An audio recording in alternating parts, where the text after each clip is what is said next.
லொல்லு சபா என்கிற நிகழ்ச்சி 2002-2003 காலகட்டத்தில் விஜய் டிவியில் ஆரம்பித்தது. கிட்டத்தட்ட 10 ஆண்டு காலம் தொடர்ந்து நடைபெற்று வந்தது. தியாகராஜர் பாகவதர் ஆரம்பித்து எம்ஜிஆர், சிவாஜி, ஜெமினி, ஜெய்சங்கர் போன்ற பழங்காலத்து நடிகர்கள் தொடங்கி ரஜினி, கமல், கார்த்திக், பிரபு, சத்யராஜ், சரத்குமார், அஜித், விஜய், விக்ரம், சூர்யா உட்பட அனைத்து நடிகர்களின் கதாபாத்திரங்களையும் பகடி செய்வார்கள். அவர்களின் பட தலைப்புகளையும் உல்டா செய்வார்கள். முதலில் சந்தானம், சுவாமிநாதன், ஈஸ்டர், சேஷு, மனோகர் நடித்துக் கொண்டிருந்தார்கள். சந்தானம் சினிமா பக்கம் சென்றதும் ஜீவா என்கிறவர் சந்தானம் கதாபாத்திரங்களில் நடித்து வந்தார். ஜீவா லொல்லு சபா மட்டுமின்றி வேறு சில விஜய் டிவி சீரியல்களில் நடித்ததுடன் 2007 உதயநிதியின் ரெட் ஜெயண்ட் தயாரிப்பில் விஜய், த்ரிஷா நடித்த குருவி மற்றும் வேறு சில படங்களிலும் நடித்திருந்தார். 2013-14 வாக்கில் லொல்லு சபாவில் விஜய் படங்களை கலாய்த்திருந்தார். அதன் காரணமாக எங்கிருந்தெல்லாமோ மிரட்டல் வந்ததாக சொன்னார். இதுதான் கவனிக்க வேண்டிய விஷயம்.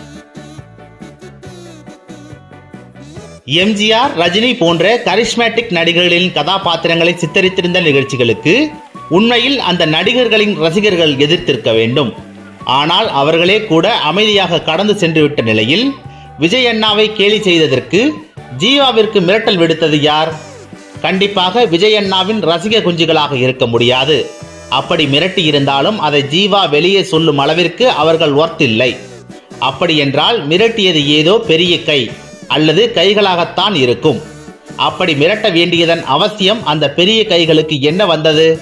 விஜயின் இமேஜ் சரியக்கூடாது என்பதில் அந்த கைகள் தெளிவாக இருந்திருக்கிறார்கள் என்பது உறுதியாகிறது.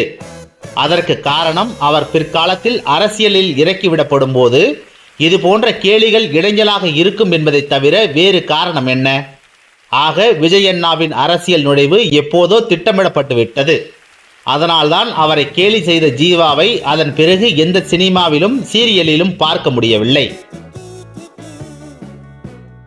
ஆனால் அவர்களது துரதிருஷ்டம், விஜய் அண்ணாவின் அரசியல் காமெடிகள் அவரது படங்களை கேலி செய்த லொல்லு சபா காமெடிக்கு இணையாக இருக்கின்றன.